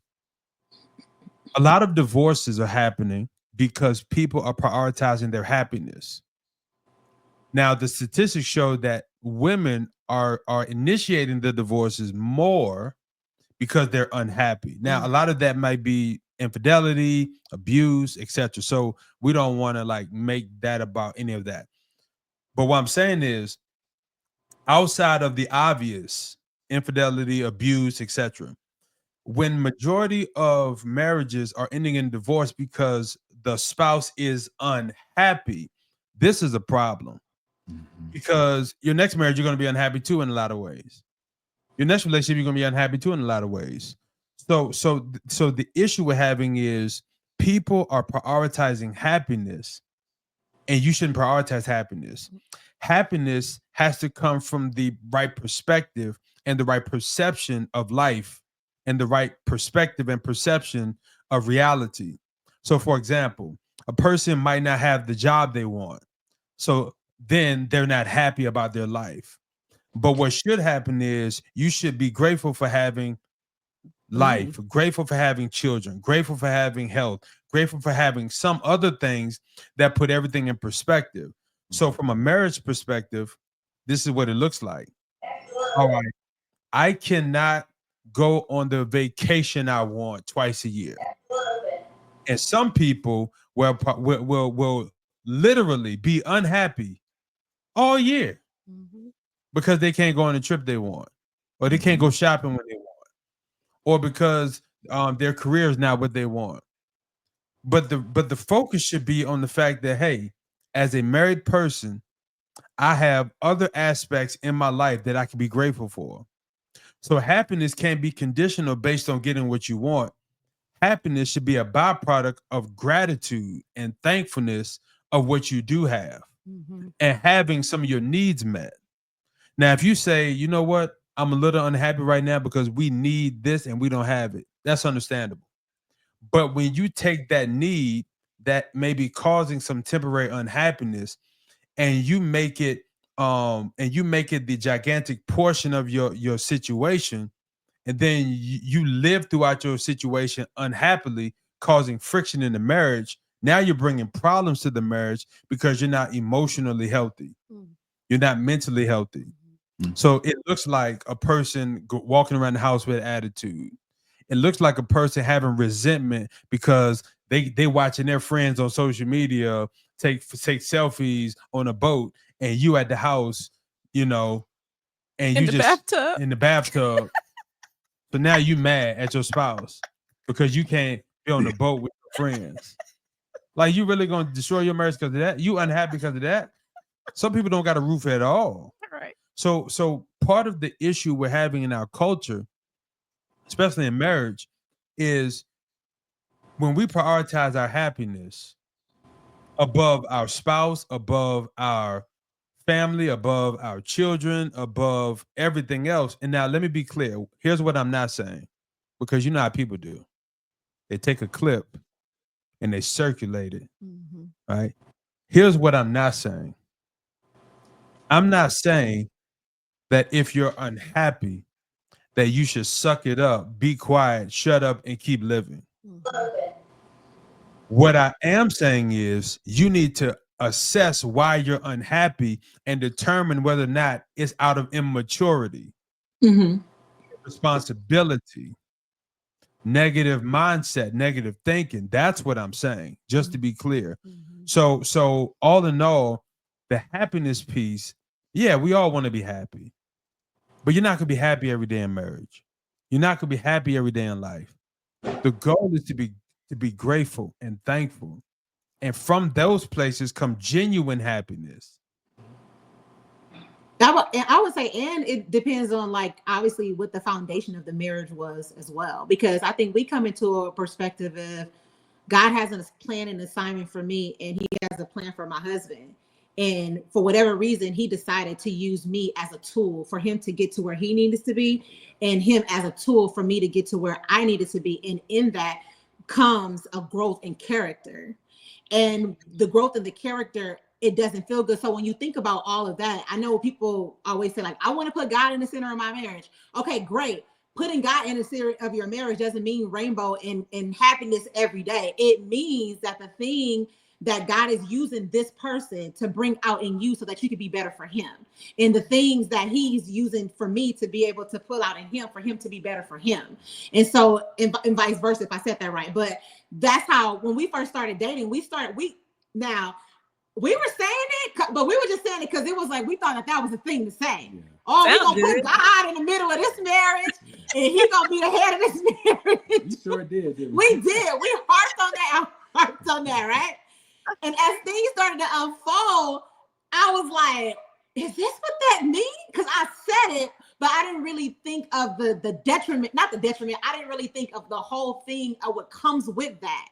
And as we're going through the things of all the adjustments and everything is in progress, and as my character is growing and his character is going, it's like, oh, that's what that meant. Oh, okay. He didn't say, like, you know, the Lord gonna get us a mansion on the hill, and we gonna have Rolls Royces, and we gonna be a power couple making millions of dollars. Cool, but there was a lot of, like, character flaws that needed to be exposed and needed to be strong in order for that to happen. So we understand when we say we're giving our marriage to God, God, we're going to glorify you in this marriage. That means that there has to be a lot of Christ being taken on. And that's hard when you have to face all of those, you basically face you, but it is for the betterment, because again, without him, I could never be this person that I am right now. And I'm grateful for all of the things that we go through, because I'm growing in such a way that I couldn't without him, and vice versa. Absolutely. Because God has a plan for the both of us, and he's using us. I'm grateful to be used as a tool to help him accomplish whatever God wants him to accomplish. And I'm sure he's grateful to have me as a tool to do the same. Yes. So that's how we kind of look at it. And so when we're going through these things, it's hard, and we be like, this is tough, man. It's crazy. It's only because we want to continue to do us. Like, I want to continue to be myself, but it don't work like that. Mm-mm. So that's why I call it a beautiful stretch, the most beautiful stretch ever. I can't explain it. It's difficult, but when you see the results, when you got money in your bank account, when you used to be reckless, or when you think about the things y'all accomplish and how you handle people and how you're able to handle people with grace and patience and all those things, you look at the lesson that you're learning every day and you see it like, okay, not it is a hard thing. Like, we're literally growing, and the fruits of that is how he ministers to his sons now, how I handle my daughter now. Relationships are being restored, all these things, better than going on a trip, having a vacay. Like, that's cool, but what the bigger thing you get out of it is just the most beautiful part of yourself, beautiful version of yourself. And now you have accountability, because now it's like, I need to be this for him because he does this for me. Like, he does not deserve any less than me being an excellent version of myself. So that's how I look at it. That's how we look at it. And that's how we get through it. Yeah. Oh, that's really true. Cause it also, I think, especially thinking about marriage, like I've realized, like, even for myself, you know, being in this for 6 years, I look at how my relationships with other people are now too, as well. I'm more patient with people. I'm more aware of their feelings and how they are, you know, just their mannerisms and how I really handle them, versus and how I as a person is bringing myself to them, like how I present myself to them, because now it's more of a I wouldn't say concern, but I'm more empathetic, sympathetic about the individual and how I can either better myself in how I may speak to them or how I may treat them or whatever the case may be. I'm more aware of those things versus, you know, being outside of a marriage. I didn't care. Like, I'm gonna do me. Let me do me and let me do how I want to be. Especially with friendships, you know, you like, I can just be loose and be myself, but that's still a relationship. It's still someone that if you see yourself in a long-term relationship with someone, you know, it's still those things that you know, see yourself improving and how you want to work on it and really become a better version of yourself as well. So yeah. Yeah, I want to ask this question. I know we didn't real quick. I know communication is a big piece. Yes. The first marriage, right? What were some of the communication challenges? We had some communication challenges too our first year, right? The thing is, and all of us, this is for all of us. What are some of the challenges in communication that y'all had or that we had, right, in our first year of marriage or y'all's first year of marriage, and how did that improve? Yeah, so I tell you that progress. To be determined. Yeah, to be determined. It's the WIP, work in progress. Oh man, Watch me whip. Like I tell you, for me, I would say to hear my wife say that she feels like I'm not listening to her or I'm not comprehending, you know, what she's saying. And I have to admit, in the beginning, it was I found it offensive because I'm thinking, hey, I'm a businessman. I'm in meetings all day. I mean, no one definitely translates. Yeah, I mean, how you know? So, and I was like, what are you talking about? But you know, one thing I noticed, like when I was in North Carolina, when people would speak, I don't think there's a lot of substance there. No shade. I'm just saying, like my friends, my people that I know, it was like a lot of surface level stuff. So I can like not really pay attention, but still get it. But here, since being on the West Coast, people are very intellectual. Like they're you know, the things they say, it requires your full attention. And so I had to learn active listening in the marriage. I had to learn how to be active and present and acknowledge that I hear what she's saying, comprehending what she's saying. So I had to, so that was I see that. But yeah, so that was something for me. I really took, instead of me looking at it in a negative way, I was saying, hey, you know what, this is something my wife is saying consistently. And so I made sure I read books on active listening and just being present whenever she would speak and making sure that she knew that I hear what she was saying. I was present in that moment and I was able to give her all of myself and not go into these, I daydream or I'm thinking about my next deal or whatever. You know, I had to be present and she required that. So for me, that was a challenge for me. And I would hope that I've gotten better in that regard, because I knew that it was something that I needed to get better with. My style of communication is difficult because I'm very loud and boisterous and passionate which he then always says it's an argument or it's a spirited conversation. So the challenge is our communication as far as our mannerisms and how we communicate. I think we know how to communicate what's said, but like when I have like a certain what do you want to call that? Like when you're like how I like my physical reaction to the conversation. Oh, your body language. My body language. There you go. My body language, my all that, right? Oh, okay. That yeah. So then we can communicate and we are hearing what each other says, but then that overshadows like us really hearing, because what I noticed is I said it was the couple on here, they were saying they talk WIP. That's they talk in the dark. I think that'd be really helpful for us because I'm very animated and I wear my thoughts on my sleeve. It's hard for me to think one way but then keep a straight face. Like you're gonna see like that's crazy. Like right? So with him, he like, oh, here you go, ration it up. You ration it. Yo, what he saying, bruh? So he's more like when we do that, he like we can't communicate in a calm manner, because when I get passionate about something, he says I'm ratcheting it up. So no matter what's being said, the ratcheting it up makes him blank. It's blank. Nothing I say makes sense because he's so fixated on me ratcheting it up. But what he started doing, which is really important, and we'll be talking and he'll see me getting worked up. He'll be like, calm down. And I'll be like, oh, because I don't even know I'm doing it. I really don't. I don't know that I'm doing it. So even early on, even engagement, a lot of our spirited conversations was because of my body language and my ratcheting it up, and I'm super loud and boisterous. And then he was like, that's then he gets defensive because he feels like now I'm ratcheting it up and he don't understand why everything has to be so ratcheting it up. No, I mean, well, just for clarification, what I mean is when I say ratchet up, like you ratchet up. Yeah, I'm saying the emotional, like, why does everything have to be so emotional? Why is it screaming? I tell you what, all that. I mean, I'm like, no, like, chill out. Let's have a rational conversation. Let's talk logically. Let's calm down. Let's calm down.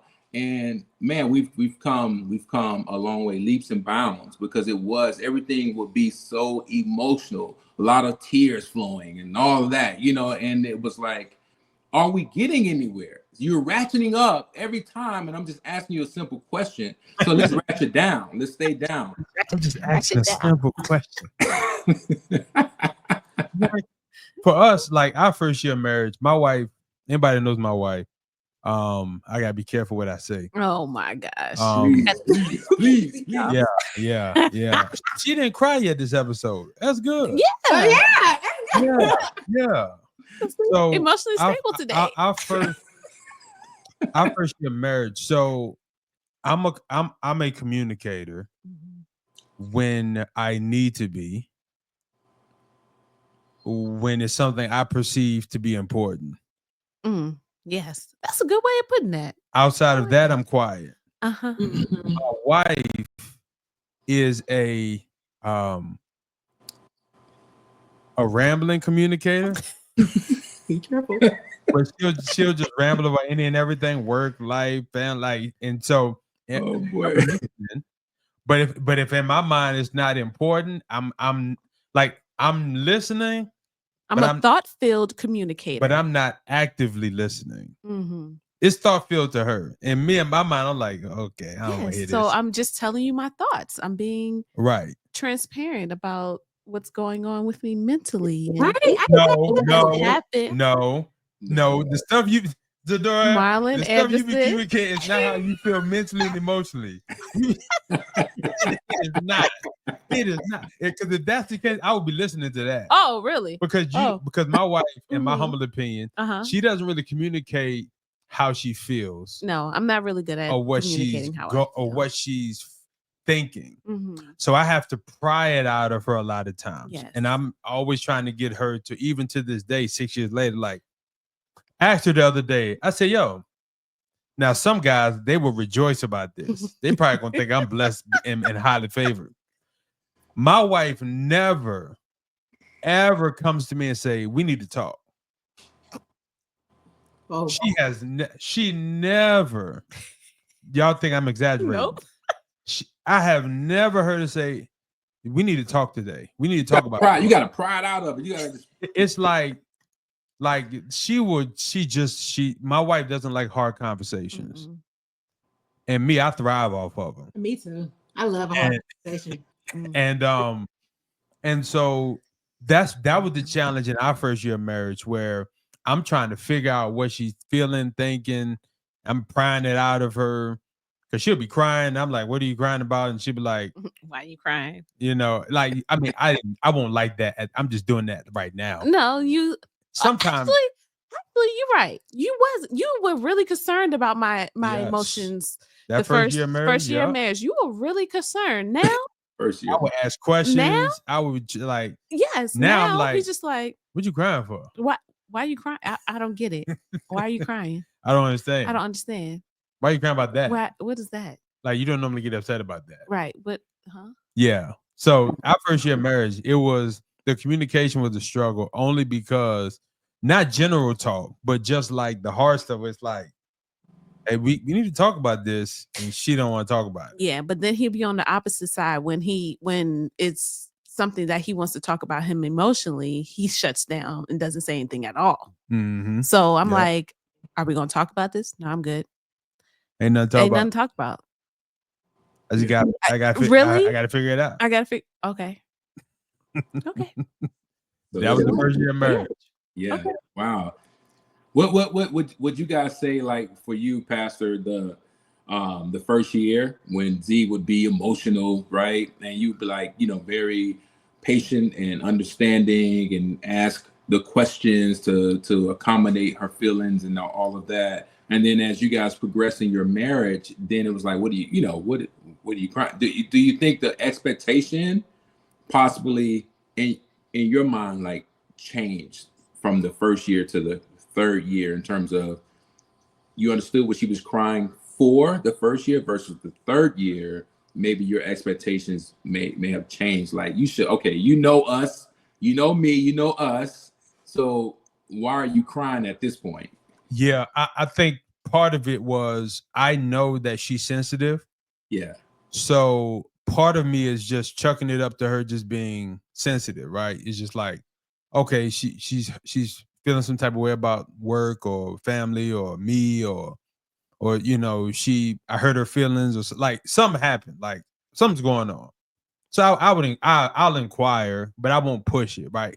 A couple years later, I'm not pushing no more. I'm just like inquiring, right? And I'm just like, oh, okay, And sometimes it can be a downfall because, now he's numb to the seeing me being emotional, where it's kind of hard to like pick which one is really serious versus this is just a moment type of thing.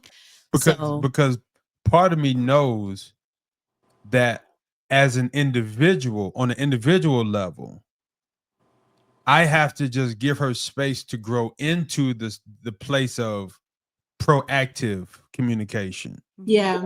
Yeah. So I had to stop trying to move it along. Mm-hmm. And now I'm in a space where it's like, she has to do this. Mm-hmm. Like, she has to come and say, I need to talk to you about something. Yeah. Otherwise, I'm just gonna let it be. Now, as long as it's not detrimental to the family, finances, children, etc., whatever it may be. But generally speaking, that's where I'm at now, as opposed to the first year. I'm like, what's wrong? What's going on? Why are you feeling like that? Why are you crying? Why are you tearing up? Why? Huh? You mad again? What's going on? Like, why are you feeling? So it's just like, it became like a dance. It's like, but the communication piece for first year marriages, we can't stress it enough. You have to over communicate, right? You have to communicate on top of communicate, and you have to communicate the very things you think you don't need to communicate. Yeah. The things you think you good on, communicate it anyway. Mm-hmm. The stuff that you are assuming, communicate what you're assuming. The stuff you're feeling, communicate that. The insecurities, communicate that. The flaws, the issues, communicate that. Like, we can't stress enough that first year of marriage. Now, granted, it's important to have done all this in premarital counseling and prior to also, but in that first year of marriage, you got to communicate. You got to over communicate, because if you're left to your own assumptions, man, you probably gonna you're gonna be kind of jacked up, But that's where I can't let it go though. I'm kind of like you. Like I need to know. Like you need to, like for him, I can articulate everything that I feel, and I can't hold it in. So like we're gonna have a hard conversation. I know this is gonna be a hard conversation versus him. It's more like, well, that was a really good thing you said. You're like, you let her grow into being a proactive communicator. And I feel like that with Jerome, that's one of the things that is difficult for me to do, because I'm more proactive in he knows everything I feel every moment, second of the day. Like if I'm feeling some type of way, good, bad, and different, I'm able to articulate it, and I articulate it in a way where he's never guessing where I'm at. He knows where I'm at, where either it's my body language or what I'm saying, mostly what I say. And so my frustration sometimes come in when I have to like guess and pry. And then now I'm asking, like, well, what's wrong with you? What happened? Well, just tell me, like, what did I do something? Did I say something? And now I'm going down this whole rabbit hole trying to figure out what he's saying, instead of him just kind of, hey, babe, I ain't like that. I like when you did that. That was X, Y, and Z, like right then and there. It's like usually when it get into a spirited conversation, when it all comes out, when I'm like, okay, well, why you didn't say that when it happened? So that's one of the challenges that we're still working on, because I want him to come and be like, hey, this is how I feel. I feel like I shouldn't have to pry out what you feel, versus with me, I'm just like an open book. It doesn't matter if the feelings is gonna be hurt. I'm gonna say how I feel, and I will filter out through there. But you'll never be wondering like what I'm thinking, or if I feel something about some type of way. And if it's a hard conversation, I welcome it. Versus him, he's more like, I don't want no smoke. Like, yeah. I'm just, I'm good. Like I'm like, we gotta have hard conversations. Yeah. But having the patience to allow him to grow, what you said, like you're allowing her to grow in that. I think for me is a great takeaway and is key, because I feel like you don't care if you don't want to talk about it or proactively talk about it, or tell me how you feel. So that was really good. That was really good. Yeah, I agree. Well, listen, we're gonna close this out. Listen, we got to probably come back for part 2, possibly in the future. Absolutely. But listen, this conversation has been amazing. I think newlyweds or married couples going to take a lot from everything we talked about today. I appreciate you all coming on. Listen, before we get out of here though, we got to close out with our normal "What would you do" scenario. All right, y'all up for it? Y'all ready? Yeah, for sure. Right, you ready? We're going to present the "What would you do" scenario, and then we all have to respond, and we can do popcorn style. It doesn't matter who responds first, right? Okay. All right. So now, the "What would you do" of the day scenario. Here we go. Now, remember, this is not just pertaining to you. This is just act like you're just, a random person and respond however you feel. You don't got to be politically correct. All right. Here's the scenario. On your wedding day, your spouse to be reveals that they've been married already 5 times. But you're the one. What would you do? And how would you proceed? On the wedding day? On the day? Oh, man, come on. I mean, come on, man. Come on. Man, come on, man. Wow. What would you do? What would I do if someone's at home? Man. We're not going on a honeymoon. We're going to therapy because we got to unpack some stuff. Listen. Today. So are y'all still going through the wedding? You said, what? Are we already married or before we got married? Before the marriage. You would go on your wedding day. The wedding day. On the wedding day. On the wedding day. Before we got married. Yeah. Yep. On the wedding day, your spouse to be reveals that they've secretly already been married 5 times, but you never knew. Well, here's the thing. At that moment, you realize that, can you trust this person?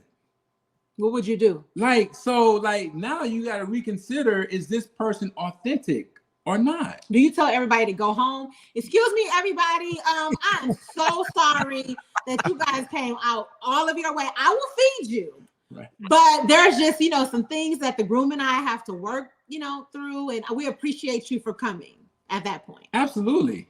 Yeah, I would. I'm that person. I'm canceling. I will. Yeah, we're canceling the wedding. Well, what are you doing? Yeah, not to say we wouldn't be together, but we have to work some things out, and we're gonna postpone for another day. We're so thankful that she came, though. You want some doggy bags? I think we agree on that. Yeah, for sure. Well, what would you do, Z? I might go with the wedding. I think I'll go with it too. I think I would. At this point, if I pay $50,000, $20,000, hey, I'm getting my money worth today. But if we need to pause, would I go? Save yourself some heartache. Go with I don't know. I would like, let's have a party, y'all. We decided not to get married today, but we spent the money, so let's just enjoy it. Let's just enjoy the night.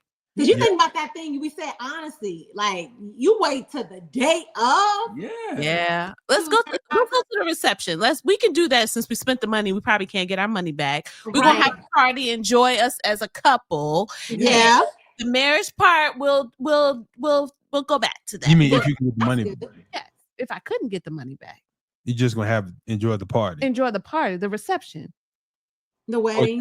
But what if you want to get married down the road? You gotta pay for another wedding, or you going to? No, we going. No, we already had that. We having a little intimate wedding with the people that was there for our counseling session. That we were going because we wasn't. Still be married. People that you had to rear in to make sure you don't kill this man or woman. That's crazy. Listen, all y'all that are watching, listen. Make sure you respond in the comments. Let us know what you would do in that scenario. But listen, we appreciate y'all tuning in. Jerome and Emil, we thank you for being our guest today. Great conversation. Yes. We appreciate y'all. Give it up for yourselves. Give it up. Give it up. Listen, this is the Forever Love Podcast. Listen, we appreciate all the supporters. We appreciate all that you do.